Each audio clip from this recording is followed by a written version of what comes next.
সুইজারল্যান্ডের জুরিখে বিজয় দিবস উদযাপন করেছে বিএনপি। বিস্তারিত দেখুন রিপোর্টে। যথাযোগ্য মর্যাদায় সুইজারল্যান্ডের জুরিখ শহরে ৫৪তম মহান বিজয় দিবস উদযাপন করেছে দেশটির জাতীয়তাবাদী দল বিএনপির শাখা ও তার অঙ্গ সংগঠন। এই উপলক্ষে রোববার শহরের হাইনরিখ স্ট্রাসের একটি হলরুমে বিজয় উৎসবের আয়োজনে সর্বস্তরের প্রবাসীদের দল নামে। ২ পর্বের অনুষ্ঠানের শুরুতে দেশ ও দেশের সকল মানুষের জন্য দোয়া করা হয়।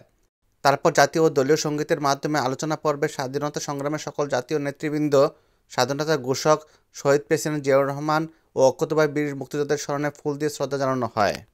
এরপর জুরিখ কমিটির সভাপতি সমীর কুমার রায়, জামাল হোসেন, রনু আক্তার, শামসুদ্দিন তালুকদার, জুবায়ের আহমেদ জুয়েল, মাহফুজ শিকদারের পরিচালনা আলোচনা সভায় সুইজারল্যান্ড বিএনপির সভাপতি মোফাজ্জল মল্লিক সাজিল এর সভাপতিত্বে অন্যান্যদের মধ্যে বক্তব্য রাখেন সংগঠনের সিনিয়র সহসভাপতি মইনুল হক খান অপু, সাধারণ সম্পাদক ইসমাইল হোসেন কাউসার, সিনিয়র নেতা শহীদ হোসেন খোকন সহ আরও অনেকে।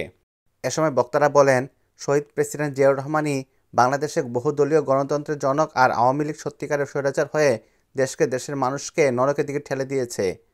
এখন সময় 3বার সফল প্রধানমন্ত্রী বেগম খালেদা জিয়া ও দেশনায়ক তারেক রহমানের নেতৃত্বে দেশকে নতুন করে গড়ার।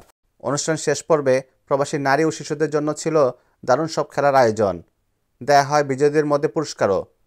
তারপর সাংস্কৃতিক পর্বে দেশাত্মবোধক গান, আধুনিক গান ও নৃত্যে অংশ নেন অসংখ্য প্রবাসী শিল্পীরা। সবশেষে ছিল বাঙালি খাবারের বিশাল আয়োজন। আল আমিন, আয়ন টিভি নিউজ।